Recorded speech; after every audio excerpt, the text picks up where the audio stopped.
From Columbus to Texas and now to Scotland, the Rogue Invitational has finally made it across the Atlantic. Inside P&J Live in Aberdeen, Scotland, we are glad you are with us, everybody, as we kick off the CrossFit competition with event number 1 presented by GoRuck.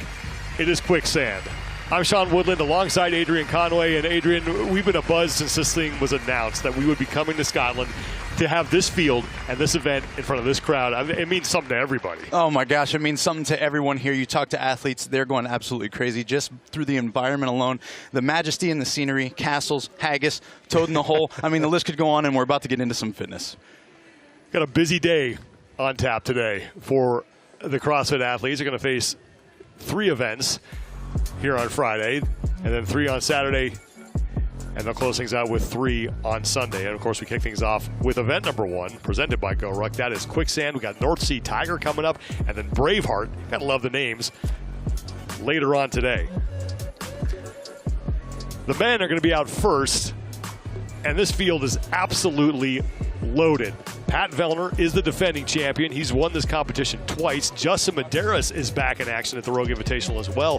He has also won this competition 2 times. Jeff Adler, of course, a CrossFit Games champion.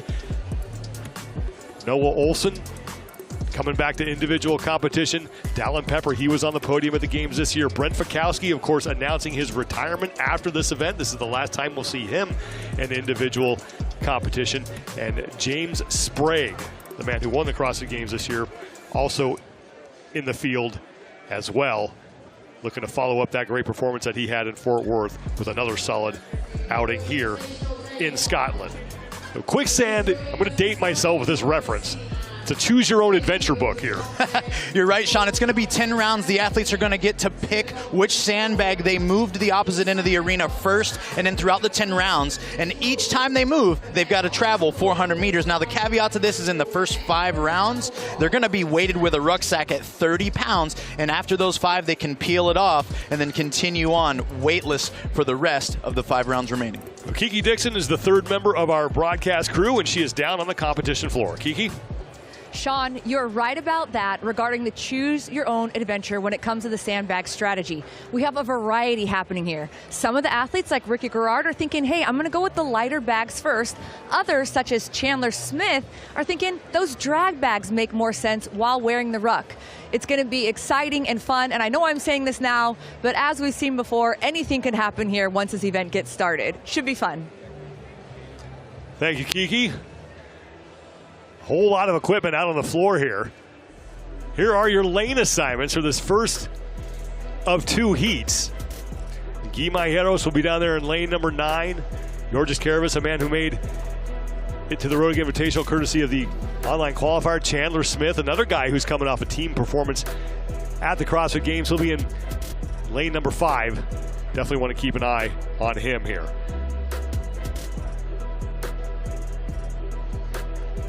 What are you keeping an eye on here? Oh man, I'm looking specifically into Saxon Panchik first and foremost, Sean. As I reached out to these athletes, he was one that literally said, hey, I think it's really important to start fast and stay fast. If you let that lead pack get too far away, I'm going to get left in the dust. So his plan is to make those first 4 to 5 rounds aggressive with the ruck, and then of course hold on for dear life and see if he can increase his speed as this event moves on. Then secondly, I am thinking about Jona Koski. Sean, when we talk about a storyline, this guy's a 9 times CrossFit Games competitor, but we missed out on watching him compete last year as he just missed out in semifinals. He has a great engine, and we know that he can pound the pavement when it comes to running. He has great success here. I think he's going to come out and try to make a very strong statement here in event 1. Jona Koski making his 4th appearance here at the Rogue Invitational. He does have 1 career event win here at this competition, and his best finish came in 2022 when he took 11th place. And there is Jona Koski, followed by Chandler Smith.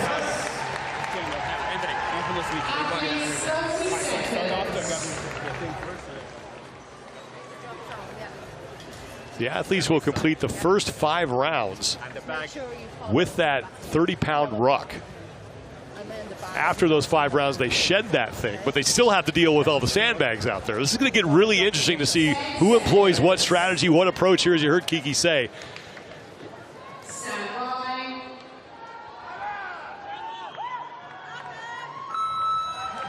Heat 1 of the men is underway here in Quicksand, presented by GoRuck.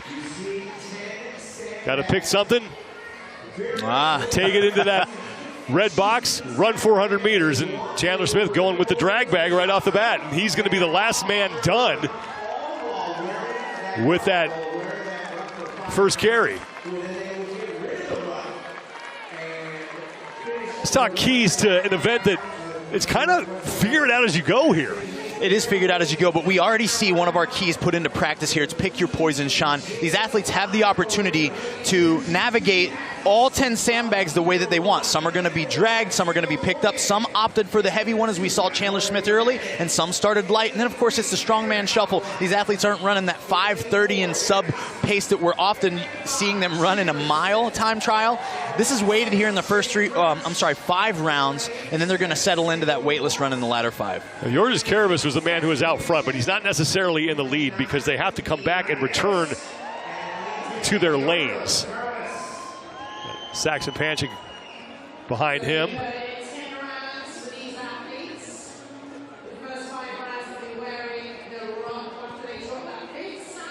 Yeah, and one of the things, Sean, that we'll already see here is that we mentioned Saxon verbally said, hey, I'm looking to find a spot to settle into early. I want to be with the leaders wherever that settles me pace-wise, and I'm willing to risk it a little bit in order to do that. So I think this is part of the strategy for a lot of these guys in the front 5. They know they want to score available points at the highest level early, and so they're literally trying to make that risk and roll the dice here with their pacing, even though they're wearing that 30-pound ruck. The run counts for 1 rep, and the carry counts for 1 rep, so 20 total reps, and then crossing the finish line counts as 1, so 21 will get you to the finish. This is where we got to keep our eyes on what's going up, what's going on their shoulders. Okay, these guys look to be working their way from lighter to heavier, a lot of them. Jorge Fernandez there to your left with a bigger sandbag over his right shoulder. Well, Heinrich Happelainen looked to be the first man done with round 2. Even though he's the 3rd man out on the run, he had the farthest distance to travel of the men who are towards the front here as they exit P&J Live. There's Georges Carabas, who's first out on his 2nd run. He's followed by Sam Quant, Saxon Panchik, and then there is Henrik Happelainen. He's in the white top, black shorts in 4th place on the run, but he was the first man back to get onto this portion of the event. This is round 2 of 10. Carabas looking very relaxed there in the front. Quant there right behind him, opting to keep his ruck a little bit looser, holding it with his arms instead of freely swinging his arms. Now you see the opposite there with Yona, Sam, and then also Chandler, and even Jorge here. Arms moving freely, trying to remain relaxed, shoulders bobbing as they kind of make their way with that 30-pound ruck through these 400s. You wonder if that's strategic there by Sam Quant being the only one holding on to the ruck. If maybe he feels he can breathe a little easier, Sean, instead of it having attached right there at his chest. Jay Crouch in the all-black. Passing Sam Quant. Chandler Smith and Yonakoski along with Sam Cornwallier. Jorge Fernandez making the right turn to come back onto the competition floor. Now we start round 3. 25-minute time cap here. First of 9 events that the men will face here at the 2024 Rogue Invitational. We'll see who gets back to his lane first.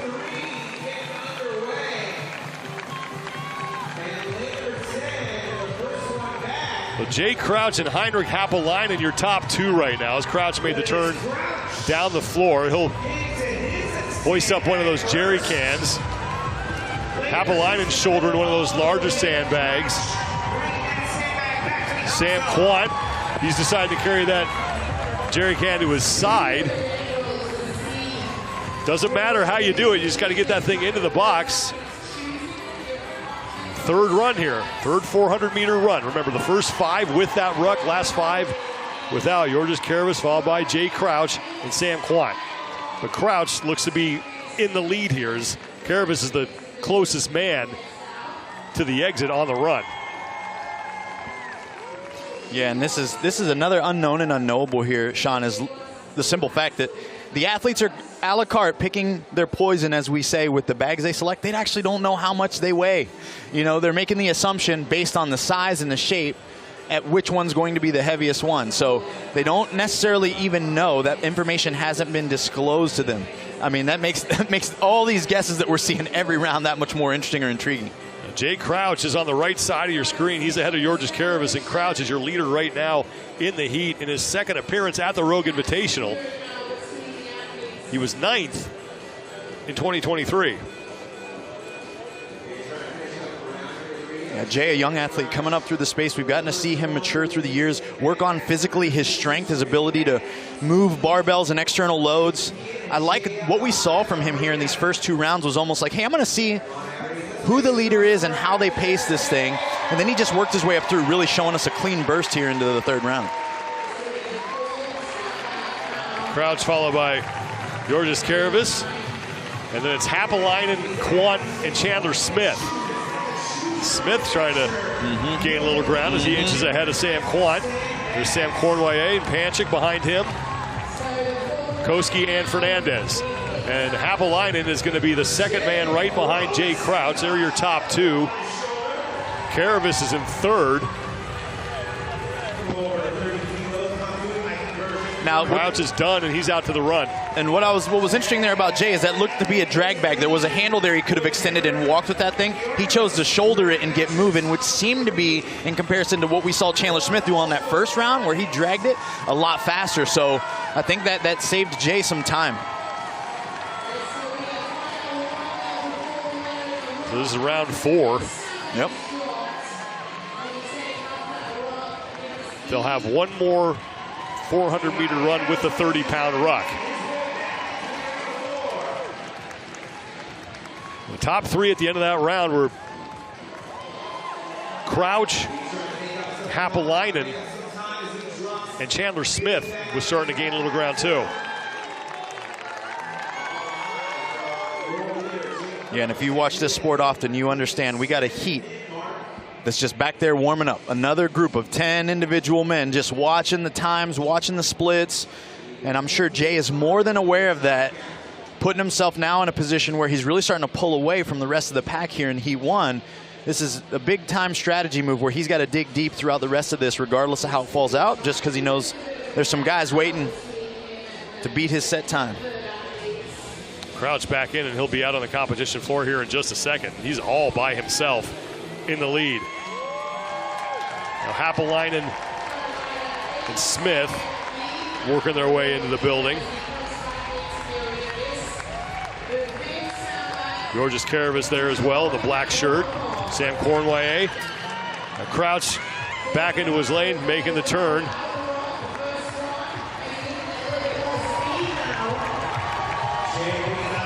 Crouch is going to grab one of those sandbags that's shaped like a mini Husafel.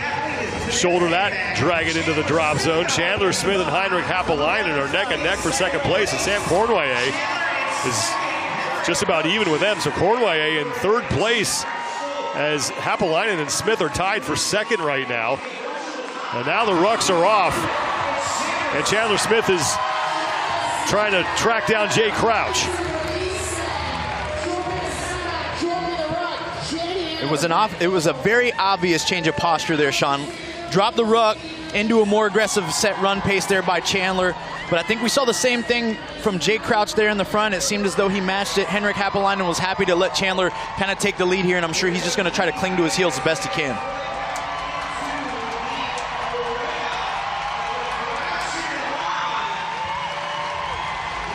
There is your leader in this first of 2 heats for the men, Jay Crouch.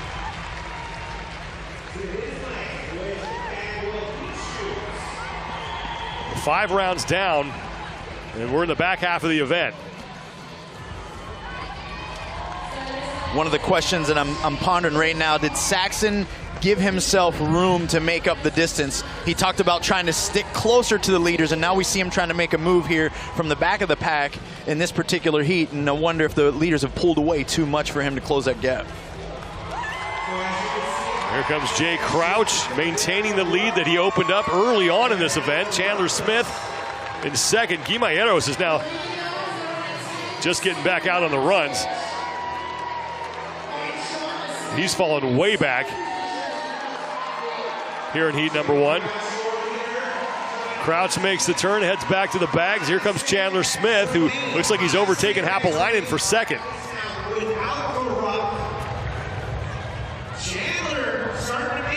Oh, Crouch having problems with that. Here comes Chandler Smith. Chandler's got to sense that. That's a door of opportunity opening for him. Smith has a jerry can over his shoulder. Haapalainen's going for that cylinder bag like Crouch. Because of that bobble, Chandler Smith and Heinrich Haapalainen are starting to creep a little closer to Jay Crouch here. What I appreciate about that move, Jay missed it clearly, got it a little bit too far extended over his shoulder, but it was not a strong setback. He was able to regroup himself, get that thing, lap it, put it back to his shoulder, get back out on this next 400. Into round 6 now. To close things out, you get 2 points, 2 reps for every round, and then 1 rep to cross the finish. 21 total reps is what these athletes need to amass to finish up the event. Now, Chandler Smith starting to close the gap here with Jay Crouch. Yeah, and this is, you know, strategically, Sean, or even from an emotional standpoint, this is where an athlete like Jay, who has led for so much of the significant portion of what's passed so far, feels his personal momentum being pulled away by Chandler here.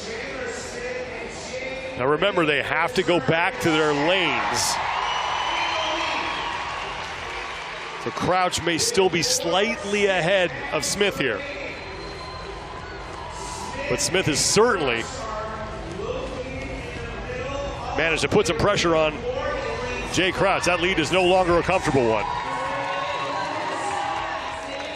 In to start round number 7 of 10. The things that start to go through your mind as a competitor here, I mean, endless. Is he going to make a move? Is he feeling tired? His body language looks this way, or his body language looks that way. They try to be aware of each other in this circumstance, and I'm sure that Chandler is more than aware of the timing coming in and out of the stadium as well. So he knows that if he can just stay ahead of Jay when they return, he will be able to run down his lane just a little faster. Well, dead even now, Chandler Smith and Jay Crouch. Crouch lugging that thing into the drop zone. He's got to get it over the line. So another little bobble by Jay Crouch opens the door for Chandler Smith, and now Smith is going to pass Crouch on the initial portion of this 7th run. Details, details, details, they matter. We talked about that before this event started, Sean. Just looking at the competition floor and the layout, you're like, man, there's got to be some strategy also in how they lay down the weights, where they place them, how can they anticipate the open space, and it's playing out here. It's been a bit of a struggle for Jay here, the picking up and the dropping off.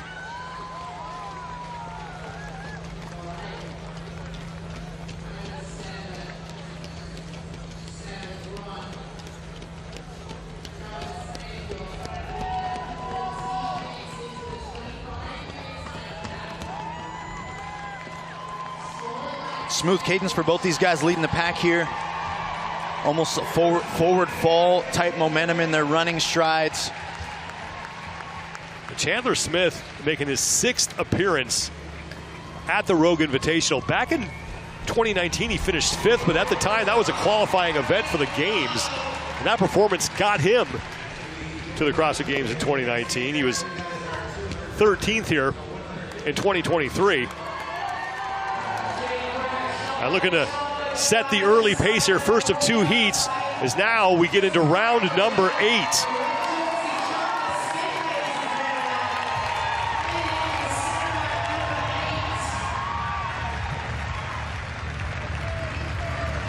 Chandler Smith makes the turn through lane 5. Crouch behind him. Sam Cournoyer, meanwhile, in lane number 1, has pulled dead even with Chandler Smith. Haapalainen has now passed Crouch, who sits back in 3rd. Cournoyer at the bottom of your screen had a little bit of a problem with that bag. And now your top 2, Haapalainen and Smith, as we're in round number 9. Wow.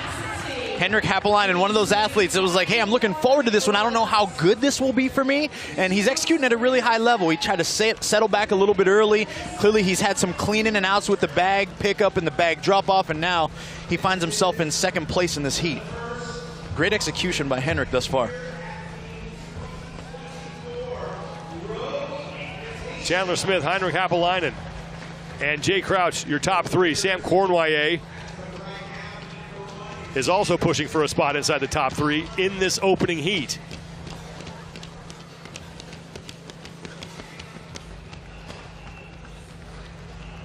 What a difficult challenge emotionally and psychologically to start this weekend with, Sean. I mean, they're so fired up to be here. The environment is electric.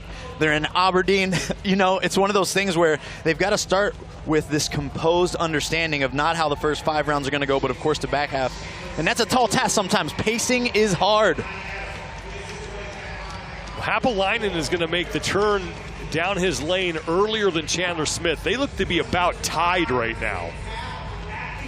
Only one more run remains as we're now into round number 10.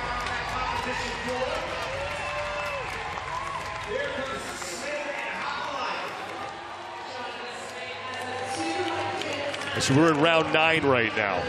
So this will be round 9. Round 8 is done. Happelainen makes the turn alongside Chandler Smith. They were synchronized on that right turn. Happelainen's going to get to his bag first. Smith's going to the heavier one. Okay. Sam Cournoyer is going to be the third man to the bag. Jorge Fernandez.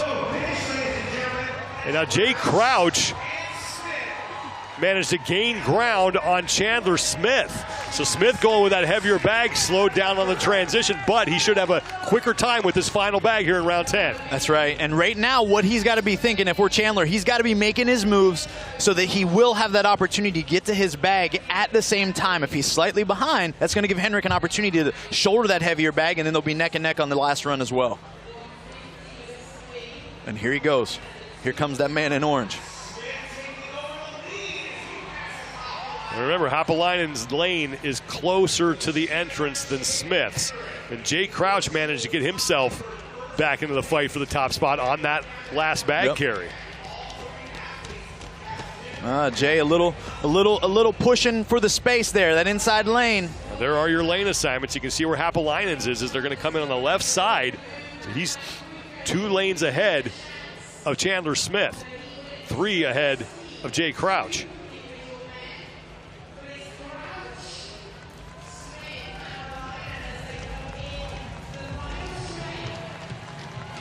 Remember, there's a bag carry, a run, and then the sprint to the finish line. So now into round number 10.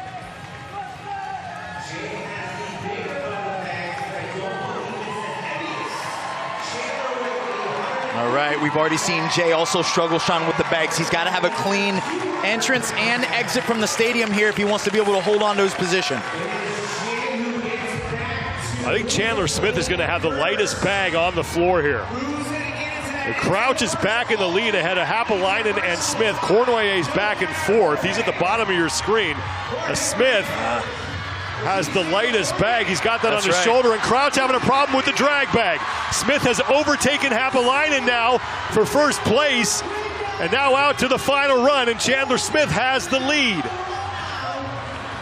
Crouch just getting done with the drag bag, so strategy paying off late for Chandler Smith. We'll see if he can hang on.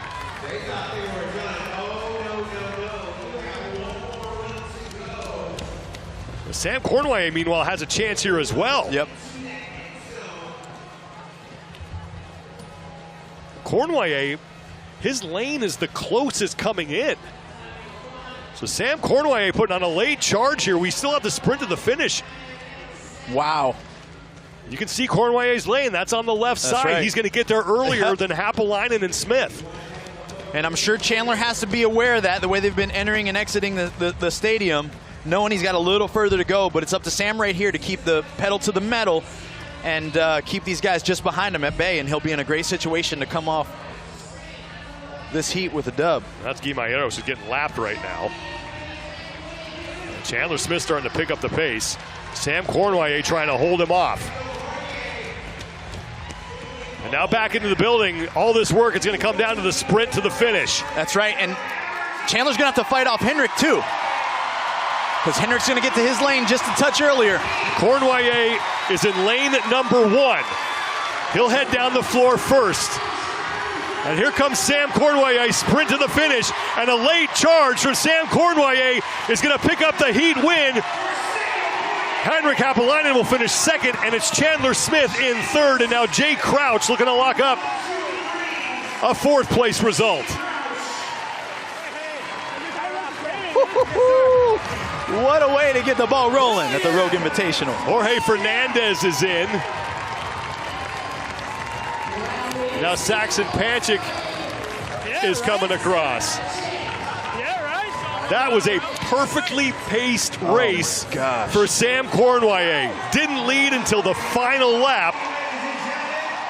And look at how good he feels. Like he looks fresh, like he could go another round, Sean. He paced it so well.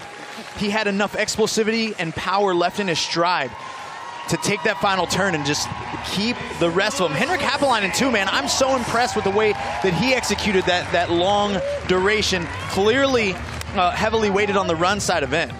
Man. Great battle between Jay Crouch, Chandler Smith, Heinrich Haapelainen, and Sam Cournoyer. And Cournoyer now with the top time to beat at 20 minutes, 10.09 seconds.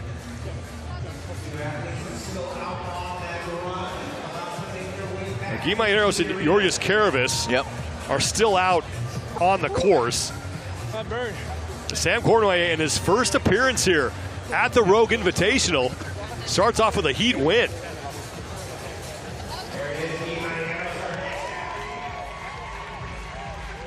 Guy, another guy not known for his running, so he's out there pounding the pavement still, doing his thing. Sean, he's in preparation for a marathon too, so it is something he's trying to grow and he's trying to focus on this. Karavis, we saw leading the charge early. Now it's his first time at Rogue. Was that him feeling a little too good and a little too excited out the gate is probably something that I think we're witnessing here. Karavis is done, and he will get himself across the finish line well inside the time cap, and Guimaraes is going to make it as well.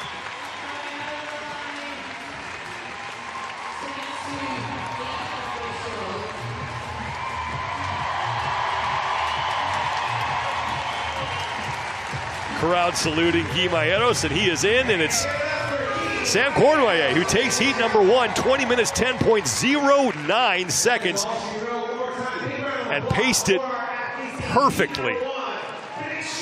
Nailed it. I mean, it was amazing. He wasn't even in our conversation for the vast majority of this event. I mean, I would say that he almost overpaced it from what I know and what I was able to witness, and he nailed it to a T. Such self-confidence and self-awareness there. Love to see it. Well, early on, it was Jay Crouch who was out front. He was trying to hold off Chandler Smith and Heinrich Haapelainen, and Cournoyer was lurking, but it wasn't until the couple final rounds there that Cournoyer really made his move, and then he was able to hold off Smith and Haapelainen for the heat win. Let's send it down to Kiki Dixon, who's with Sam Cournoyer. Sam, you were able to take heat 1 for this event. Talk to me about your pacing and when you decided to make your move. Well, I mean, for me, I know that the rock at the beginning, I had to pace it. Like, I don't like rock running, so, I mean, wanted to keep some juice in the tank for the end, and that's what I did. So, how good did it feel to be able to shed the ruck? Oh, it felt great. I started like unclip the bag like on the way down. I'm like, I can't wait to get that thing up of me. So, yeah. This is your first time here at the Rogue Invitational. How are things going so far? What do you like about it? I mean, can we really complain about this place right now? I mean, it's pretty amazing, right, guys? So, no, it's amazing. We're happy to have you here, and congrats on taking the first heat. Thank you, appreciate it. Thank you, guys. Thank you, Sam. Sam Cournoyer with the late charge takes advantage of some mistakes from a couple other people out there, mainly Jay Crouch, who a couple bobbles really cost him. Yeah, and this is what it looked like, man. We talked about how important it was in and out of these transitions with the sandbag. One of the key focuses here is that you could pick your poison, but you had to execute at a high level throughout. Jay Crouch certainly was the pace setter early on, taking that lead into round 3. Then it was back and forth a good bit between he and Chandler Smith, as those were our topics throughout this event for the most part. But then it was Henrik Haapelainen and, of course, Sam Cournoyer who made a push strong at the end. And Sam Cournoyer, it was his self-awareness to really almost have a complete sprint through the finish, and look at that energy to celebrate. What a high he's got to be riding to kick off the Rogue Invitational. One heat down, one remains, and Sam Cornway has the time to beat. 20 minutes, 10.09 seconds. Heinrich Happelainen will finish in second place as he edges out Chandler Smith by a couple of seconds. Jay Crouch winds up in fourth, and it's Jorge Fernandez rounding out the top 5.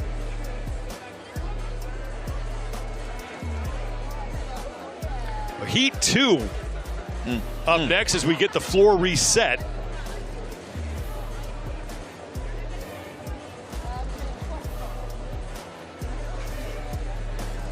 And our defending champion will be in this heat, and that is Pat Vellner. These are 4 men who are trying to chase him down. Jeff Adler, of course, who's finished on top of the CrossFit Games podium. Jason Hopper's been in 7th place every time he's competed at the Rogue Invitational. Looking to improve on that here this year. Dallin Pepper, he is an athlete on the rise, really starting to come into his own. And Brent Fikowski, of course, who has just gotten better with age, making his final individual competition appearance here at the 2024 Rogue Invitational. Let's reset what we're looking at here in event number 1, Quicksand, presented by GoRuck. That's right. It's going to be 10 rounds of a sandbag carry, a la carte style. They get to pick which one they move first and in which order. Then they're going to get out the door and run 400 meters to finish every round. And there is no prescribed order in which you need to transport those bags to the drop zone. Let's pick your poison here. Let's take a look at our lane assignments here for heat number 2. And Pat Vellner, your defending champion, will be right in the middle of the floor in lane 5. And we cannot forget about Justin Medeiros, who's down there in lane number 7. He has been at the Rogue Invitational twice, and he won it both times. That's right. A threat every time he shows up. Who are you keeping an eye on here? Oh my goodness. Well, of course you can't neglect that man right there. Both of those men right there, Pat Vellner and Jeff Adler. Jeff Adler verbally said, hey, I'm really planning on going for the win here on this particular event, as he's given someone a thumbs up in the audience, clearly either giving him the thumbs up for some type of pacing, maybe a cue, maybe a sign. I mean, we got coaches, we got family, but both of these guys are going to be fighting tooth and nail to get after this thing. And then, of course, we got James Sprague, man, the defending CrossFit Games champ. He was the champion this last year at the CrossFit Games. Some doubt as to whether or not he was even going to be able to compete, as he was battling pneumonia earlier. Well, everybody going with that big bag, so clearly people were paying attention. We're already seeing some fumbling with the bag, Sean. A little quick throw. Hey, no surprise, it's the professor out front early. Brent Fikowski leading the way, followed by Jeff Adler and Ricky Garrard. This is an event, too, that seems to be tailor-made for a guy like Ricky Garrard, someone who just likes to grind away at things. Oh, man, he said he was literally so excited for this one.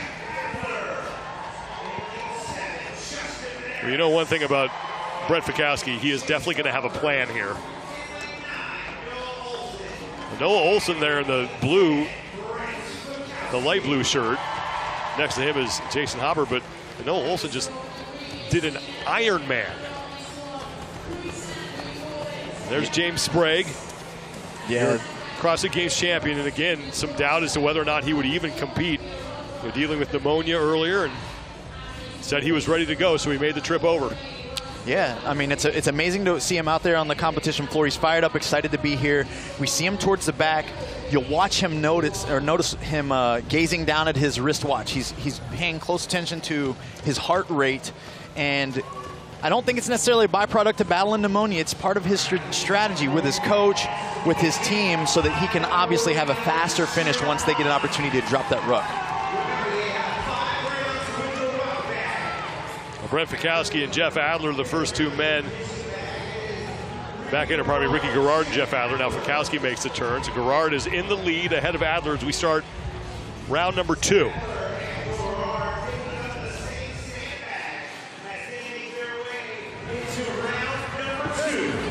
Sean, after seeing the success that really pacing it offered to Sam Cornway, I wonder if it changed any of these guys' strategy. You know, someone like James even specifically, who we know is a really great runner, especially compared to the rest of the field here. Yet he's lingering towards the back, not necessarily because he has to, but on purpose and intentionally. Now all the athletes done with the opening portion of this second round. Out for the second time on that 400-meter course, Bjorn Carl Gudmundsson and Pat Vellner.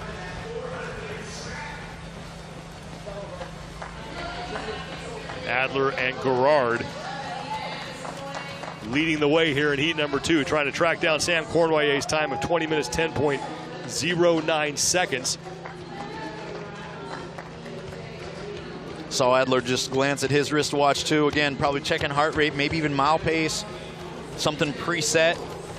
Sticking to the strategy, trying to stick to the strategy, make sure he doesn't get overwhelmed by his emotion or probably the lead that he and Ricky also have on the rest of this heat. Sometimes you find yourself in a lead so strong you become a little worried. Like, did I come out a little too hot? Adler and Gerard, first two men back in again here as they close out round number 2, and we'll start round 3. You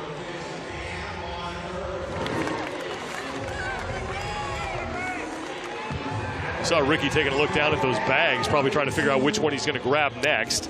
So Gerard makes the turn first, followed closely by Adler. The 10 bags that they have to move, varying in weight. Both of them going for a jerry can. 60 pounds all the way up to 200. Adler and Gerard neck and neck right now. Way out in front of the pack. Yeah, they're cooking right now, man. The pace that they've got going on right now. If we see this sustained through the rest of the ruck runs, I'd be very interested to see how their pace varies after they drop that weight. Will it intensify a ton, or are they creating enough of a buffer and a pad for them to be able to almost hold on to the race that they have against the field, and then it'll just be between these two? Jeff Adler has always done well here at the Rogue Invitational. This is his 4th appearance. He's been on the podium every single time, 2/3 in a second. And I'm sure Jeff is very proud of those performances, but you know, he showed up to take that number 1 spot this year.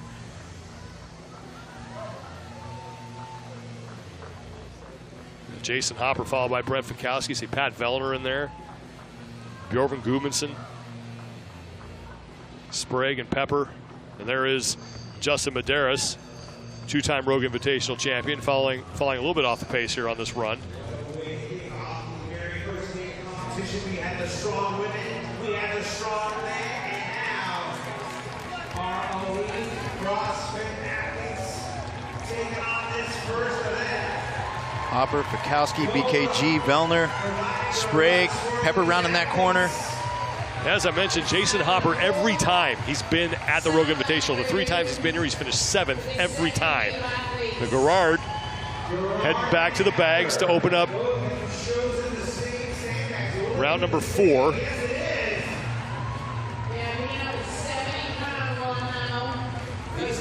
Both going for jerry can number 2 here.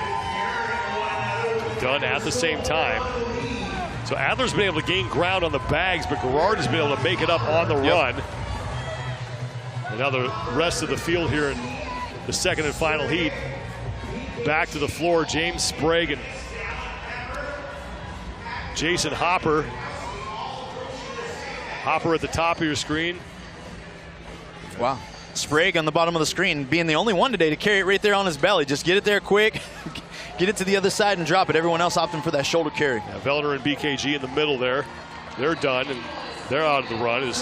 Justin Medeiros is falling towards the back of the pack here. And Noah Olson is in last place, but I talked to Noah earlier. He really hasn't done any training whatsoever since that Ironman. Yeah, man, he was having to get his legs back underneath him. You know, it's such a demanding task. If people can conceive what this man is actually doing right now, within the last week he completed a full Ironman, and now he's competing at the Rogue Invitational. It's a phenomenal feat in itself, but to get that physical arousal, to come here, to compete at a high level, to get ready for all the events that lie ahead of them, that was a steep task. Adler and Gerard closing out round 4.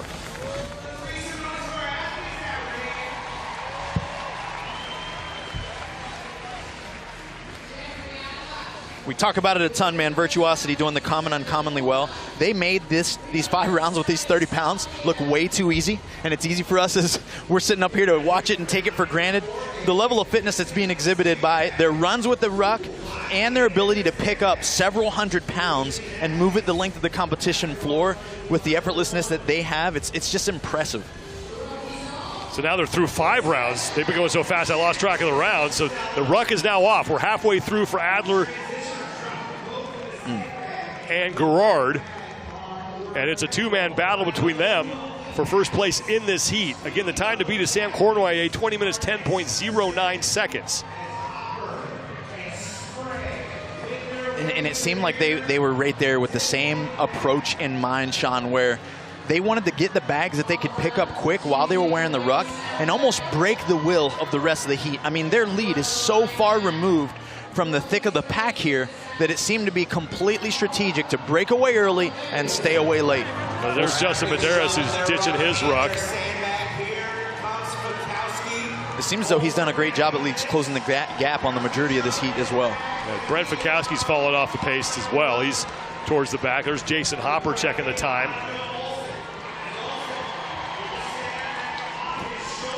So 5 rounds down, 5 remaining here.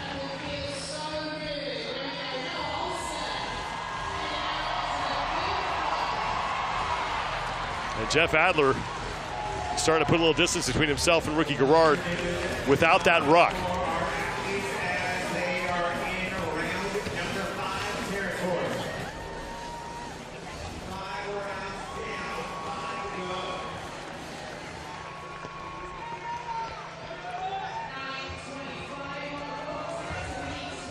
Now into round number 6.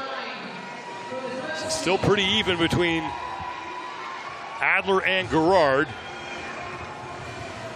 There goes. And now they got to pick up some of the heavier bags, right? That's what they got left on the plate. I mentioned this a little bit earlier, but it was like, hey, they went for the light bag soon, got momentum, got ahead, and now they're going to have to fight and scrap to see who wants to lead this thing in order to win it overall by lifting those heavy bags. Gerard back in the lead as now we're into round number 7.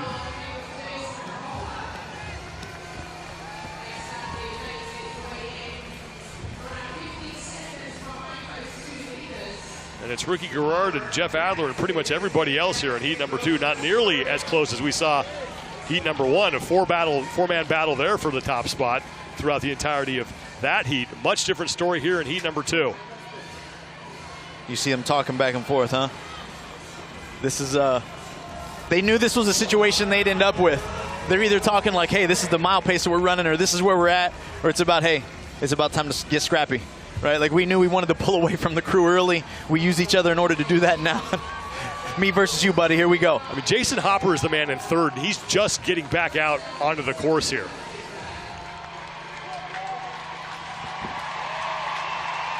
Both these runners, man, looking so composed as we watched both these men from this year's, Ricky at the CrossFit Games this year, ran a sub 5-minute mile mid-competition. So it's amazing to understand what these guys are physically capable of and what we're going to see them exhibit, not just in this event, but all weekend long.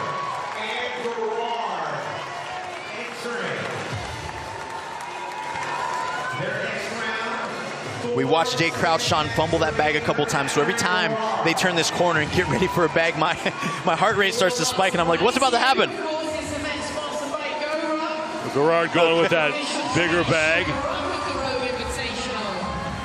Adler with one of those smaller ones, but both of them putting it on the shoulder. No trouble for either athlete. And now just 3 bags remain for both of them. This is round at number 8.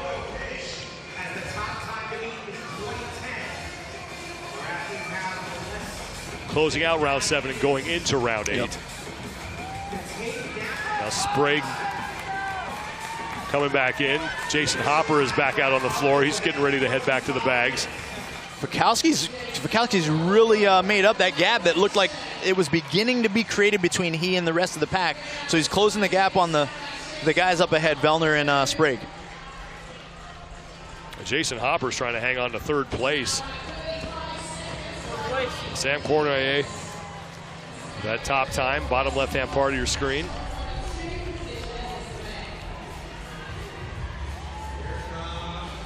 Pat Vellner, in lane 5, the defending Invitational champion.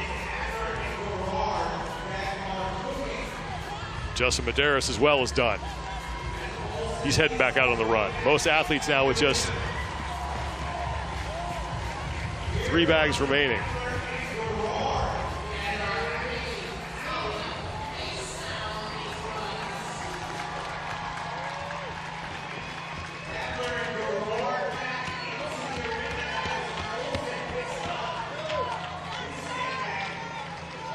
Hey man, Sprague has made a strong push from that back of the crew where he started with that ruck.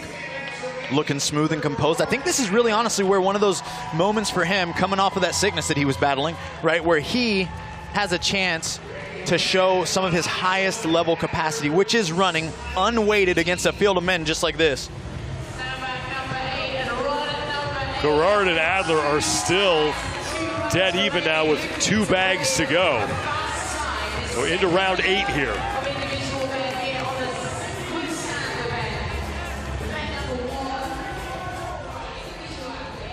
Wow. I mean, watching these guys execute this event, it shows you where our sport has continued to go in regards to aerobic threshold and aerobic capacity. Like right now with what Jeff and Ricky have developed within themselves, they're almost running a different race or playing a different game when there's running involved in these events. A couple years ago at the games, I think it was Helena was the event when Jeff Adler said, "You guys didn't know I could run, did you?" And ever since then, he's always done well in events like this. And Gerard and Adler are getting set to maybe lap Noah Olson.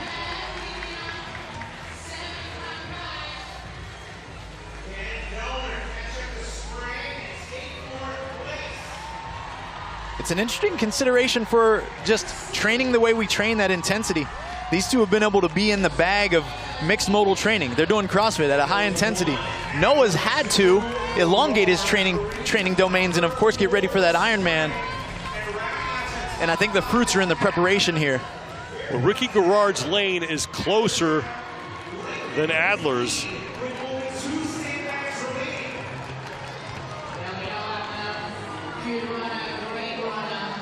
See the lane assignments on your screen. Gerard in lane number 3. So Adler slightly ahead of Gerard. Adler now shouldering that bigger bag. And Gerard has his hoisted up as well. And now we get into round 9. Noah, being the gentleman he is, urged Adler to go right to his left. You go ahead, my friend. Closing out round number 9 are Adler and Gerard. It's one more sandbag carry after this, one more run, and then that sprint to the finish. And we saw it come down to that final sprint in heat number 1. And this is where Adler psychologically is going to try to break the band between he and Ricky. Ricky's going to have to fight here on this back stretch to not let him get too far, because Jeff is going to try to make a strong push so that it's not as a significant race into round 10. That's not what they want to have to do. They do not want to have to sprint across the finish line to battle one another when you got such a long series of tests that still await them. So this is Adler putting into practice probably exactly the way that he envisioned this, and now it's Ricky's job to try to minimize that as much as possible. Adler getting set to start his 10th and final round, and he does have one of his lighter bags. It's that smaller Husafel size bag or shaped bag that's on the floor for him, and Gerard has one of the smaller cylindrical bags on the floor. So here comes Jeff Adler into his 10th and final round.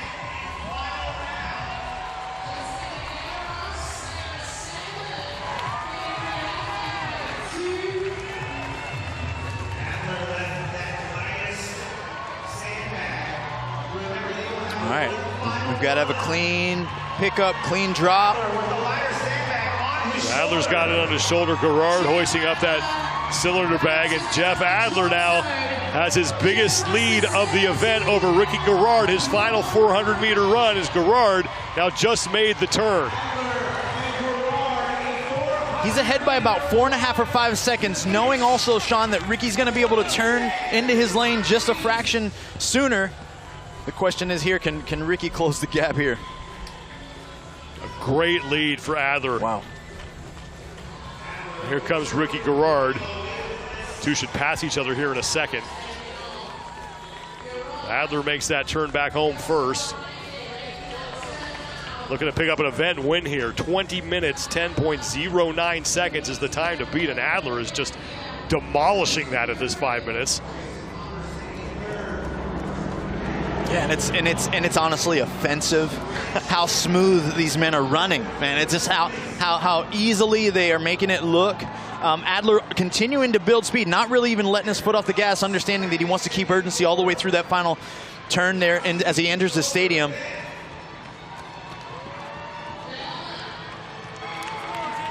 Final time into P&J Live here in Aberdeen as Ricky Garrard is trying to pick up the pace and put a little pressure on Adler.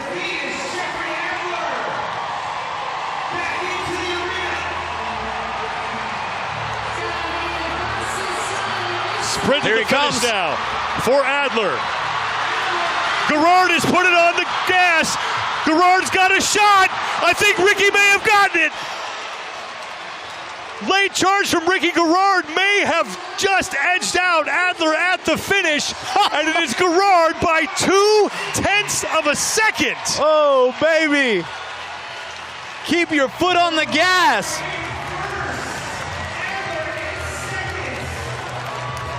What a finish from Ricky Garrard. It looked like it was over when they got into the building, but Ricky Garrard found another gear and just beat Jeff Adler across the finish. Event win for Ricky Garrard. Oh, you love to see it. This is why we buy the tickets, baby. Look how far ahead these two were of everybody else. Here comes Jason Hopper in third place. Wow. And Hopper can still get third place in the event because he's ahead of Cornway's top time from the prior heat. Sean, one of the big things about Jason was if he wanted to get past that 7th place partition that he's kind of set for himself, he's got to do this and do this consistently throughout the weekend. What a great way for him to start the Rogue Invitational here in Aberdeen. Now James Sprague is in. Sprague making the turn. Brent Fikowski sprinting to his lane, so Sprague with a solid finish. Wow. Here comes Fikowski, followed by Pat Vellner.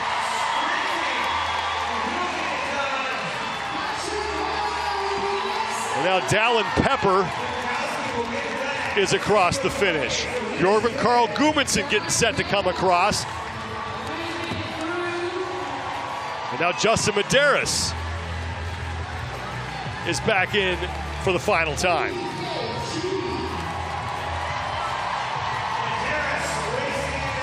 The top 5 in this heat, top 5 in the event. But it's Ricky Garrard with the sprint to the finish, just beating out Jeff Adler by 0.2 of a second. Ricky has something, Sean, that not a ton of athletes have. It's the ability to both run that mid to longer distance, but then also turn on the jets. He's a tremendous sprinter. He can run fast, and he knows that, so he kept that in reserve and was able to strike right at just the right time. Here comes Noah Olson.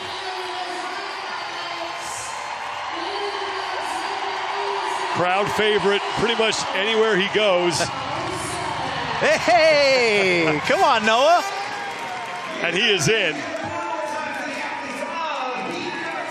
Event number 1 in the books for the men, and 2 exciting finishes. Wow. And a razor-thin margin between Ricky Garrard and Jeff Adler. Ricky Garrard picking up the 100 points to start things off here at the Rogue Invitational.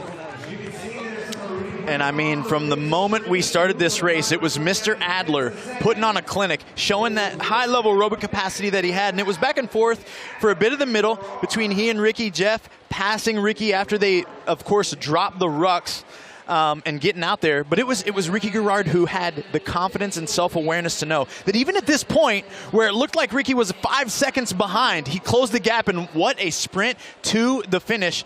Folks, we've learned a quick lesson here in Event 1, Quicksand, and it's not how you start. It's all about how you finish. What a great finish to open things up here at the 2024 Rogue Invitational. Ricky Garrard, the event win. Let's send it down to Kiki Dixon with your event winner. Event with just fractions of a second. Did you know you were going to be able to catch him at the end there? To be honest, I didn't know if I was in reach the last round. I wanted to have a sprint finish and I was preparing for it, but I thought he got too far away. And then just on the last lap, I just thought, give the crowd something to cheer for. Just catch up and do what I can. And I knew I had the inside lane, so that was my only chance. And once I seen there was a chance, I just hit the NOS and got it done. Yes, you did. Well played. With this particular event, you got to choose which sandbags you wanted to take down the line first. How did you go about deciding on what to grab when? Yeah, to be honest, it was tricky. You just had to make quick decisions and pick it up and go. And sometimes it was heavier than I thought.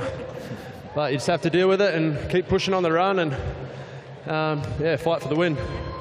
You got the win. Congratulations, and we'll see you back out here later today. Awesome. Thanks, guys. Second career event win at the Rogue Invitational for Ricky Garrard as he starts his weekend off with 100 points. Top 5 from heat number 2, the top 5 in the event. Jeff Adler is going to pick up 95 points with that second place finish. Jason Hopper, James Sprague, and Brent Fikowski in his final individual competition of his career will take 5th place. Now, Sam Cournoyer set the early pace. It came down to the sprint to the finish, but that was just a preview of what we're going to see in heat number 2 as Ricky Garrard and Jeff Adler go head-to-head, and it comes down to 0.2 of a second. The men are done. The women are up next in Quicksand as the 2024 Rogue Invitational continues from Aberdeen, Scotland.